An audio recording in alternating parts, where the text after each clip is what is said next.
സംസ്ഥാനത്ത് സ്ത്രീകൾക്ക് കെഎസ്ആർടിസി ബസ്സുകളിൽ സൗജന്യയാത്ര അനുവദിക്കുന്ന പദ്ധതിയെക്കുറിച്ച് സർക്കാർ ഗൗരവമായി ആലോചിക്കുന്നതായി റിപ്പോർട്ടുകൾ.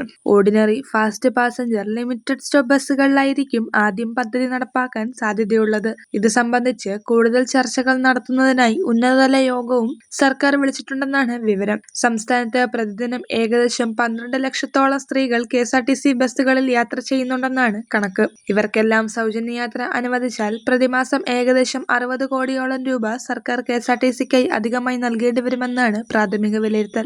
നിലവിൽ തന്നെ ശമ്പളവും പ്രവർത്തന ചെലവും ഉൾപ്പെടെ വലിയ സാമ്പത്തിക സഹായം സർക്കാർ കെഎസ്ആർടിസിക്ക് നൽകുന്ന സാഹചര്യത്തിലാണ് പുതിയ പദ്ധതിയെക്കുറിച്ചുള്ള ചർച്ചകൾ നടക്കുന്നത്. സ്ഥാപനത്തിന് കൂടുതൽ സാമ്പത്തിക ബാധ്യത ഉണ്ടാകാതെ പദ്ധതി എങ്ങനെ നടപ്പാക്കാമെന്ന കാര്യത്തിലാണ് ഇപ്പോൾ പ്രധാനമായും ആലോചന നടക്കുന്നത്. മുൻ സർക്കാരിന്റെ കാലത്ത് കെഎസ്ആർടിസിക്ക് അധിക വരുമാനം കണ്ടെത്താൻ നടപ്പാക്കിയ ചില പദ്ധതികൾ കൂടുതൽ ശക്തമാക്കുന്നതും പുതിയ വരുമാന മാർഗങ്ങൾ കണ്ടെത്തുന്നതുമാണ് സർക്കാർ പരിഗണിക്കുന്നത്. പരസ്യ വരുമാനം, ഡിപ്പോകളിലെ വാണിജ്യ വികസനം, പുതിയ സർവീസുകൾ എന്നിവ വഴിയുള്ള വരുമാനം വർദ്ധിപ്പിച്ചാൽ സൗജന്യയാത്രാ പദ്ധതിയുടെ സാമ്പത്തിക ബാധ്യത കുറയ്ക്കാനാകുമോ എന്നതും പരിശോധിക്കപ്പെടുന്നുണ്ട്. എന്നാൽ പദ്ധതി പ്രായോഗികമായി എത്രത്തോളം വിജയകരമാകുമെന്ന കാര്യത്തിൽ ഇപ്പോഴും വ്യക്തതയില്ല. സാമ്പത്തിക ഭാരം, യാത്രക്കാരുടെ വർധന, സർവീസുകളുടെ ക്രമീകരണം തുടങ്ങിയ വിഷയങ്ങളിൽ കൂടുതൽ പഠനം നടത്തേണ്ടതുണ്ടെന്നാണ് വിലയിരുത്തൽ. അതുകൊണ്ട് തന്നെ പദ്ധതി ഉടൻ നടപ്പാക്കാതെ അടുത്ത മാസം വരെ നീട്ടാനാണ് സർക്കാർ ആലോചിക്കുന്നതെന്ന സൂചനകളും പുറത്തുവരുന്നുണ്ട്.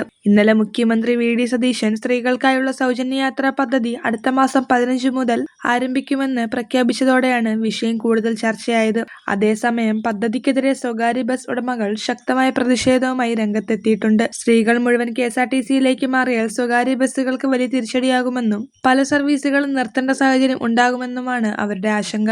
സർക്കാർ ഇതുമായി ബന്ധപ്പെട്ട് സ്വകാര്യ ബസ് ഉടമകളുമായി ചർച്ച നടത്താനുള്ള ശ്രമവും ആരംഭിച്ചിട്ടുണ്ട്. ഇതോടൊപ്പം ഓട്ടോ, ടാക്സി തൊഴിലാളികളും ആശങ്കയിലാണ്. സൗജന്യയാത്ര നടപ്പായാൽ യാത്രക്കാരുടെ എണ്ണം കുറയുകയും അതിലൂടെ തങ്ങളുടെ വരുമാനം വലിയ രീതിയിൽ ബാധിക്കപ്പെടുകയും ചെയ്യുമോ എന്നാണ് അവരുടെ ഭയം. സാധാരണ ജനങ്ങൾക്ക് വലിയ ആശ്വാസമാകുന്ന പദ്ധതി എന്ന നിലയിൽ ഒരു വിഭാഗം ഇതിനെ സ്വാഗതം ചെയ്യുമ്പോൾ സാമ്പത്തികമായി ഇതെങ്ങനെ മുന്നോട്ട് കൊണ്ടുപോകുമെന്ന ചോദ്യമാണ് ഇപ്പോൾ ഏറ്റവും കൂടുതൽ ഉയരുന്നത്.